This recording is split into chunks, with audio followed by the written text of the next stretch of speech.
우리 성도님들 혹시 누군가와 대화하면서 아니면 일상 속에서 이런 생각 해보신 적 있나요? 저 사람이 지금 나한테 웃으면서 좋은 말을 해주는데 속으로는 나를 다르게 보고 있는 거 아니야? 혹은 다른 생각하고 있는 거 아닌가?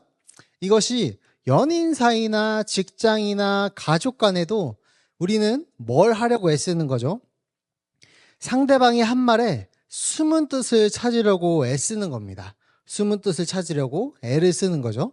나 괜찮아 라고 말했을 때 정말 괜찮은 건지, 그 말 뒤에 숨겨진 서운함은 없는지, 이 수고했다라는 칭찬을 받을 때에 그 칭찬 뒤에 감춰진 평가는 없는지, 우리는 이렇게 끊임없이 상대의 마음을 읽으려고 노력한다는 거죠.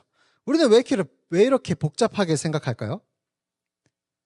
안타깝게도 사람이기 때문입니다. 우리는 타락한 마음을 가진 사람이기 때문입니다. 사람은 보통 두 마음을 갖기 때문입니다. 겉으로는 A라고 말하지만 속으로는 B를 말하는 경우가 너무나 많습니다.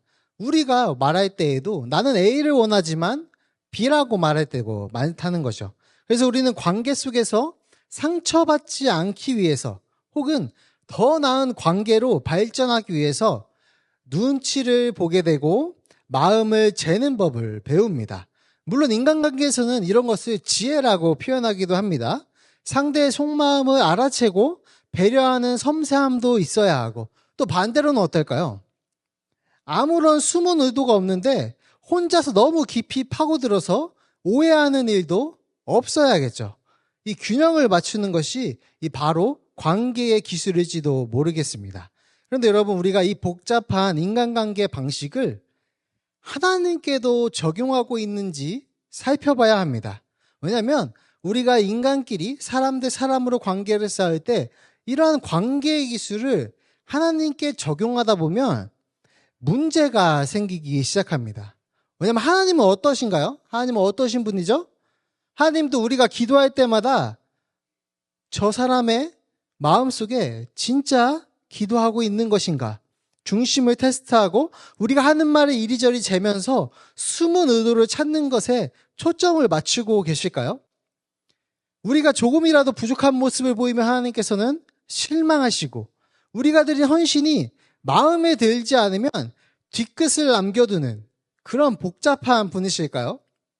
사실 성경은 처음부터 끝까지 단호하게 아니라고 말합니다. 아니다. 오히려 문제는 정반대입니다. 하나님은 너무나 단순하십니다. 하나님은 너무나 심플하신 거죠. 하나님은 우리를 향해서 당신의 마음, 하나님의 마음이 재앙이 아니라 평안이라고 구약부터 모든 성경에 써 놓으셨습니다. 그런데 우리는 어떻게 읽죠? 하나님, 이 평안이 사실 숨겨져 있는 재앙 아닌가요? 이렇게 우리식으로 해석을 하기 시작한다는 것이죠. 하나님은 성경에서 우리에게 좋은 것을 주시기를 원한다고 구약부터 신약까지 일관되고 단순하게 말씀하십니다. 하나님은 우리에게 성경 처음부터 끝까지 서로 사랑하자, 내게로 오라, 이렇게 단순하게 손을 내미시는데 복잡한 것은 누구인가요? 우리입니다. 우리는 그 단순한 하나님의 사랑 앞에서 끊임없이 계산합니다. 내가 이렇게 살아도 정말 괜찮을까? 하나님께 벌 받는 거 아니야? 오늘 길 가다가 이런 일이 생겼는데 이거 내가 잘못해서 그런 거 아니야? 내가 이렇게 인생을 살아도 정말 괜찮을까?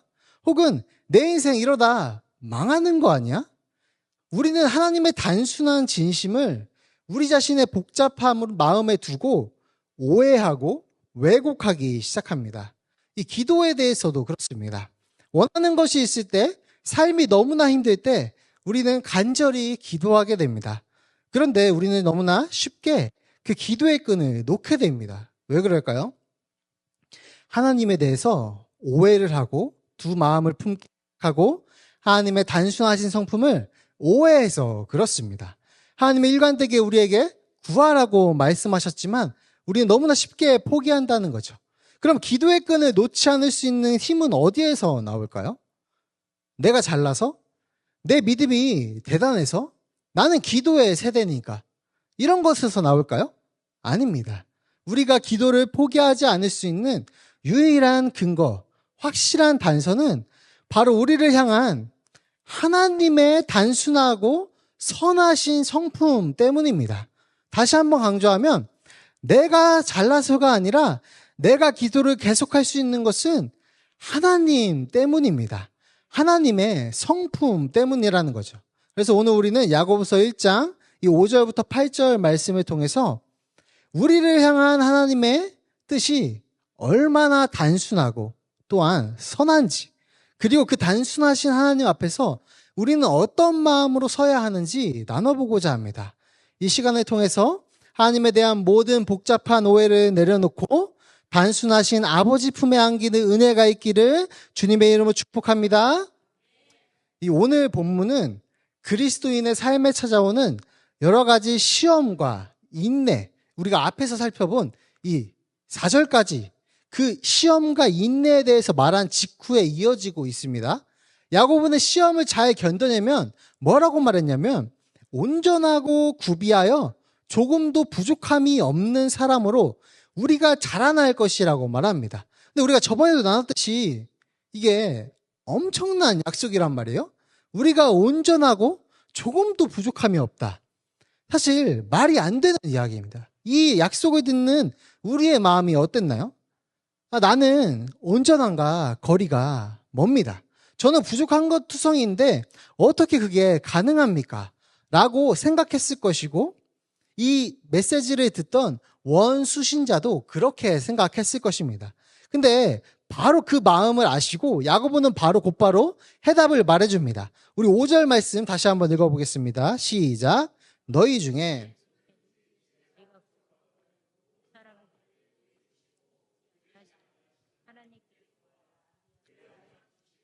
아멘.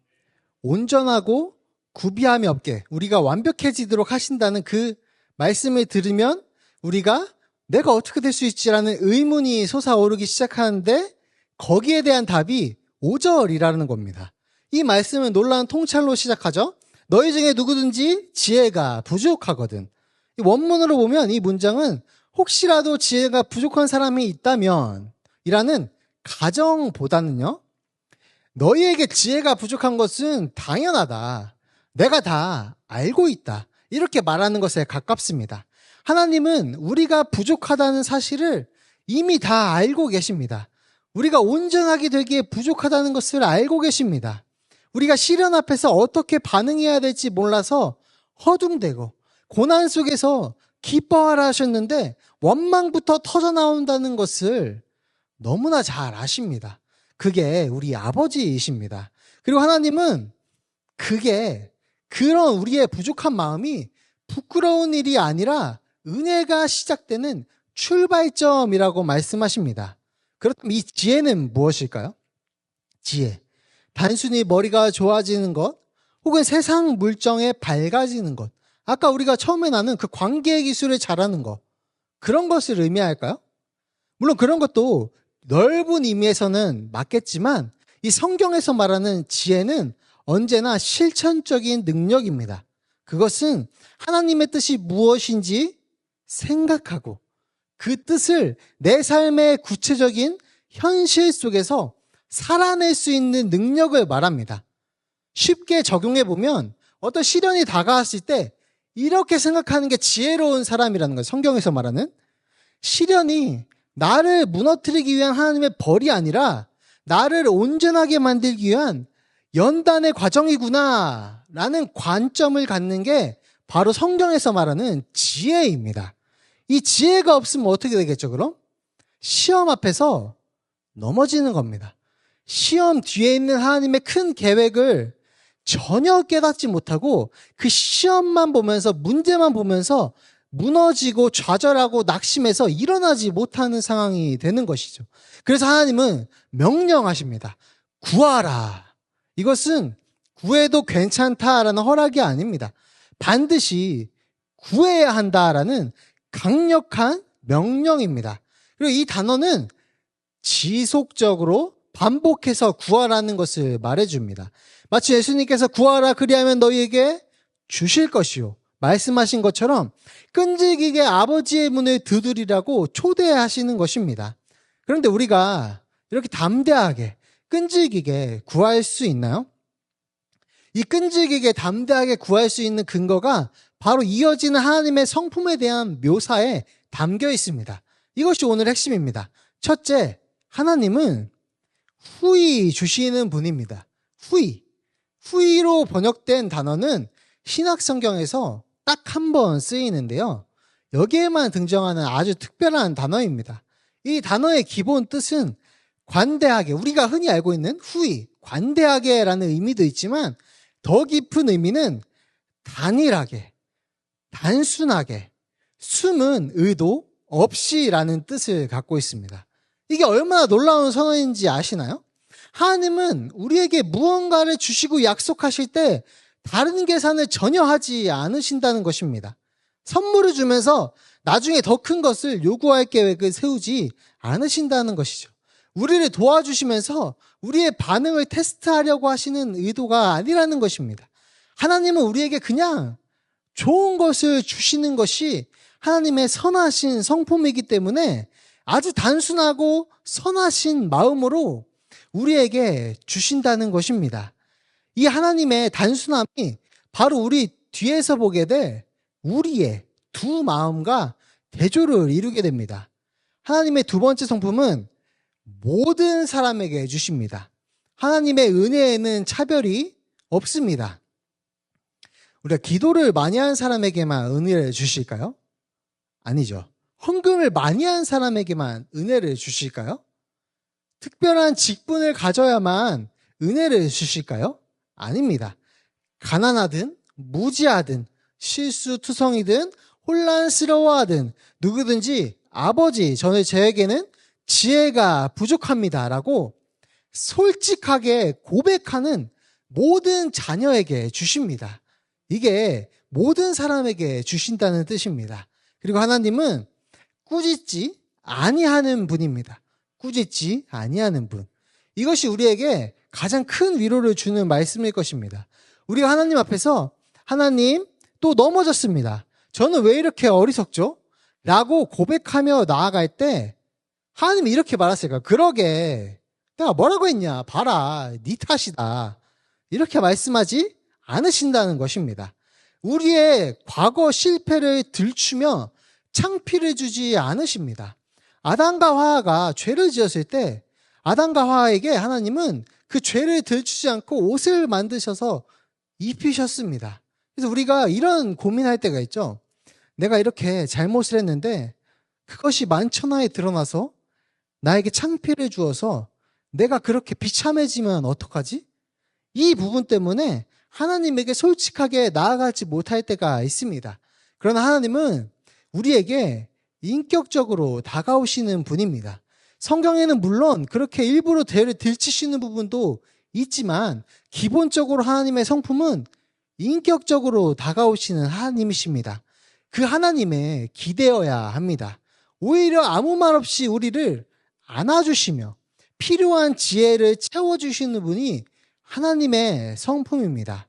예수님께서 도마가 의심하실 때 도마를 나무라지 않으시고 도마의 수준에 맞춰서 모든 것을 증명해 주셨습니다. 하나하나 차근차근 알려주셨습니다. 그렇게 인격적인 분이 우리의 아버지 되시는 분이십니다. 우리의 부족함은 하나님께 꾸중을 들을 조건이 아니라 오히려 아버지의 풍성한 은혜를 경험하는 기회가 될 것이라는 것입니다. 이 5절 한 구절에 5절에 담긴 하나님의 모습이 우리 아버지의 진짜 모습입니다. 단순하고 차별 없고 따뜻하신 아버지. 야고보는 지금 이 아버지의 성품을 기도하는 유일한 근거로 제시하며 기도가 끊이지 않을 유일한 근거로 제시하며 우리를 기도의 자리로 강력하게 초대하고 있습니다.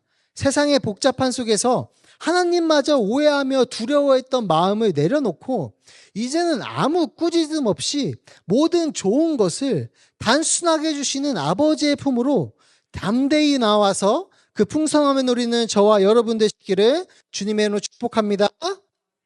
이제 6절부터는 이렇게 좋으신 하나님께서 우리를 초대하시는데 왜 우리의 기도는 종종 힘을 잃고 길을 잃고 의지를 잃고 우리는 응답에 대한 확신을 갖지 못하게 되는 걸까요?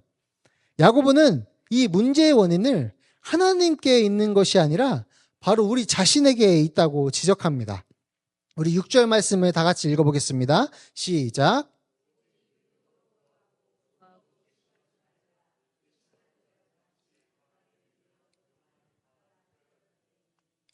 하나님께서 우리에게 요구하시는 유일한 조건은 바로 믿음으로 구하는 것입니다. 유일한 것. 믿음으로 구하는 것입니다. 여기서 말하는 믿음은 무엇일까요?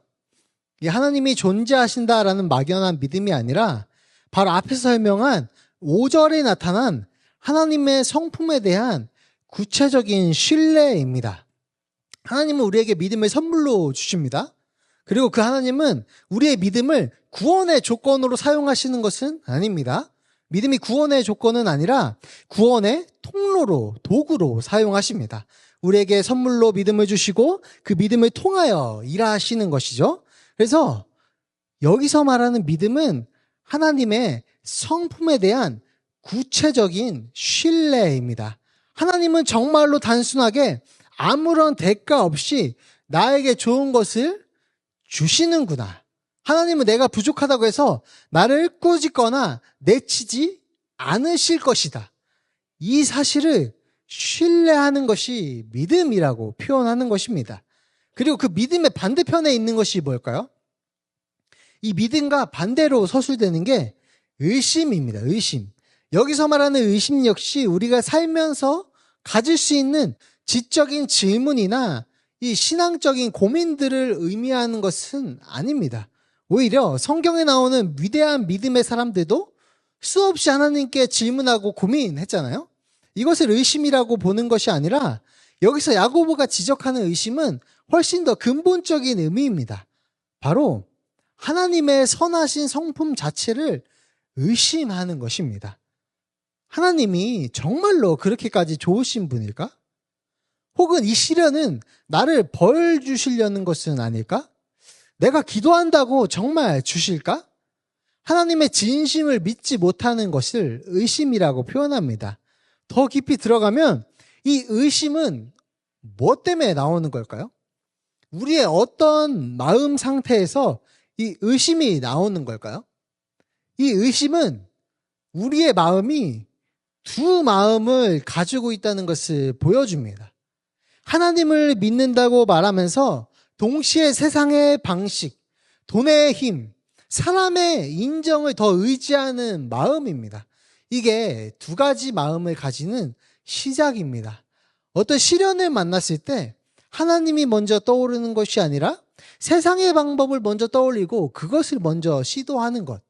이게 두 마음을 가지고 있다는 증거입니다. 입으로는 하나님을 찾지만 마음의 다른 한편으로는 세상이라는 보험을 들어두는 것입니다. 이것이 바로 야고보가 말하는 의심의 본질입니다. 근데 이게 우리가 신앙생활할 때 내가 열심히 노력하고 하나님의 도우심을 구하는 이 균형을 맞추는 삶과는 완전히 다른 것입니다. 얼핏 보면 비슷해 보일 수 있지만 우리가 최선을 다해서 노력하는 것은 뭐에 근거하고 있는 것이죠? 하나님께서 반드시 도와주실 것이다. 여기서 근거하고 우리의 삶을 최선을 다해 살 때에 이것은 아주 선한 역사가 됩니다. 그러나 하나님의 선하심을 의심하면서 하나님을 배제한 채 우리의 능력으로 어떤 것을 노력하고 있다면 그것은 여기서 말하는 두 마음이 되는 것이죠. 야고보는 이런 의심하는 사람의 내면을 아주 생생하게 표현합니다. 바람에 밀려 요동하는 바다 물결 이렇게 표현합니다. 이 잔잔한 파도를 생각하시면 되는 게 아니라 망망대해에서 방향도 목적도 없이 바람이 부는 대로 이리저리 왔다 갔다 하는 혼돈스러운 바다의 모습을 떠올리셔야 합니다. 닷을 내리지 못한 배가 풍랑 속에서 표류하는 것과 같습니다. 왜 이런 모습이 나타날까요? 하나님 아버지의 단순하고 선하신 성품에 뿌리 내리지 못했기 때문입니다. 그의 마음은 세상의 풍조에 주변 사람들의 말에 시시각각 변하는 자신의 감정에 쉼없이 요동칩니다. 이런 분들이 교회에서 굉장히 휩쓸리기 쉬운 게 있습니다. 이런 것이죠. 하나님께서는 선하신 성품이고 우리 삶에 선하게 역사하실 것이잖아요. 근데 이제 어떤 권사님, 장로님, 집사님이 이런 것이죠. 내가 기도했는데 너 이렇게 해야 된대. 내가 기도했는데 너 앞으로 이런 거 해야 된대. 여기에 휩쓸리기 시작하는 겁니다. 왜 그럴까요? 뿌리가 하나님의 선하신 성품, 즉 말씀에 뿌리 내리지 못했기 때문입니다. 성경에서 분명히 뭐라고 말씀하시나요? 장래일을 점치는 것은 가증한 행위라고 표현하고 있습니다. 근데 그것을 교회에서 이루고 있는 것이죠. 나의 앞날을 점치려고 믿음이라는 표현을 포장지를 씌워서 남에게 남의 앞날을 점치고 있는 점친 행위와 같은 행위입니다.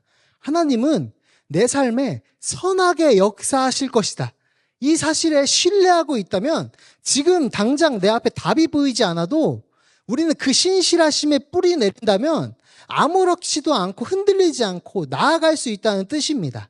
주변 사람들의 말에, 세상 사람들의 말뿐만 아니라 믿는다고 하는 그러한 사람들의 말까지도 흔들리지 않고 오직 말씀 위에서 내 삶을 분별할 수 있는 힘이 생긴다는 것입니다.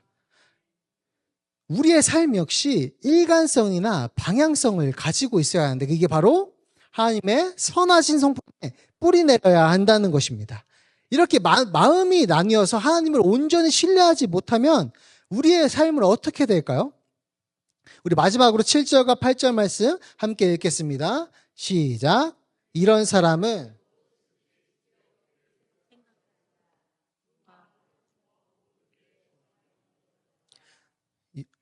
생각하다라는 단어는 생각하다, 스스로를 속이다, 착각하다라는 뉘앙스를 가지고 있습니다.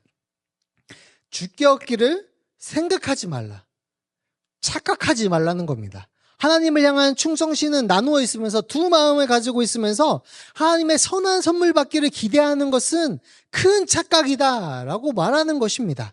8절에서 이런 사람의 본질을 단어로 정확하게 진단합니다. 두 마음을 품은 자. 문자적으로는 두 개의 영혼을 가진 사람이라고 표현됩니다. 이 개념은 온 마음으로 하나님을 사랑하라. 우리가 전심으로 하나님을 사랑하라는 구약의 가르침과는 정면으로 반대되는 것이죠. 한 영혼은 하나님을 향해 있고 다른 영혼은 세상에 향해 있는 내면이 완전히 분열된 상태를 의미합니다. 하나님과 자기 자신, 쾌락과 거룩, 이 두세 개의 양다리를 걸치고 살아가려는 위선적인 모습입니다. 근데 우리가 의심을 갖는 게 그렇게 큰 건가? 라고 생각할 수 있지만 지금 야고보는 그게 큰일이다라고 말하는 거예요. 이 내면의 분열은 반드시 외적인 결과로 이어지기 때문입니다. 모든 일에 정함이 없는 자로다. 외적인 결과로 이어지게 됩니다. 일관성이 없는 사람으로 나타나게 됩니다. 내면에 충성심이 분열되어 있으니까 그 사람의 말과 행동, 그의 결정, 그의 모든 관계, 그의 모든 삶의 방식까지 불완전하고 흔들릴 수밖에 없다는 것입니다. 여기서 대조가 완성됩니다. 5절에 하나님은 어떤 분이셨죠? 단순하신 분. 한결같고 순전한 마음을 우리에게 주시는 분. 그러나 오늘 지금 8절에 우리는 어떤 사람입니까? 두 마음을 품은 자, 마음이 흔들리는 자. 이 마음으로는 하나님께서 주시는 지혜의 선물을 온전히 받을 수 없다는 것입니다. 이제 말씀을 마치려고 하는데요. 우리는 이 두 마음을 사람이 갖기 쉽다고 설명했습니다. 하지만 말씀을 통해서 우리는 진짜 문제가 무엇인지 깨닫게 됩니다. 문제는 하나님의 마음이 복잡한 것이 아니라 하나님이 아니라 우리의 마음이 복잡하다는 것입니다. 하나님은 너무나 단순하고 선하게 우리를 사랑하십니다. 근데 우리가 그 단순한 사랑을 우리의 복잡한 두 마음으로 의심하고 재단하며 스스로 악으로 치닫고 있었던 것입니다. 스스로 어둠으로 가고 있었던 것입니다.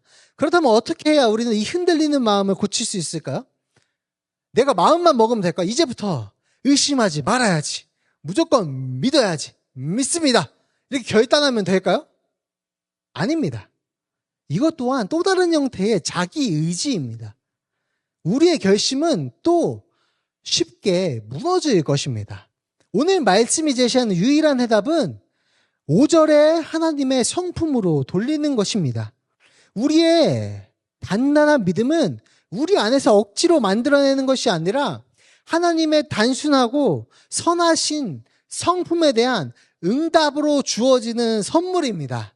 우리가 하나님의 성품을 묵상하고 그분이 정말로 아무런 조건 없이 후히 주시며 나의 어떠한 부족함도 꾸짖으시지 않으시는 선하신 나의 아버지이심을 신뢰할 때에 놀라운 변화가 일어난다는 것입니다. 하나님께 벌 받을지도 모른다라는 두려움이 사라집니다. 그래서 저는 우리가 올바르게 신앙생활을 하고 있다면 하나님을 경외하긴 하지만 두려움에 사로잡힌 신앙생활은 없을 거라고 생각합니다. 하나님과 진정으로 동행하고 있다는 뜻은 하나님에 대한 두려움이 아니라 하나님과 함께 한다는 기쁨입니다. 그것이 우리 마음에 평안을 만들어냅니다. 하나님을 향한 우리의 충성심을 자연스럽게 하나로 모아지게 됩니다. 우리의 마음이 단순해지는 것입니다. 단순한 마음으로 기도할 때에 우리는 비로소 단순하신 하나님의 성품을 경험하고 하나님의 선물을 온전히 누릴 수 있게 됩니다. 구원은 단순하지 않습니다. 구원의 선물은 아주 풍부합니다. 그것을 우리가 기도로 풍부하게 누리게 된다는 것입니다. 우리 마음속에는 오랫동안 품고 기도해온 VIP들의 이름이 있습니다. 가족일 수도 있습니다. 친구나 동료일 수도 있습니다. 그들의 영혼이 구원받기를 소망하며 수개월 아니 수년을 기도해왔지만 어떤가요? 막상 초청하려고 연락하면 거절당합니다. 마음의 문이 아직도 굳게 닫혀 있습니다. 그때 우리의 마음은 낙심이 됩니다. 기도를 해도 아무 소용이 없는 것 같고 뜨거웠던 열정은 점점 식어갑니다.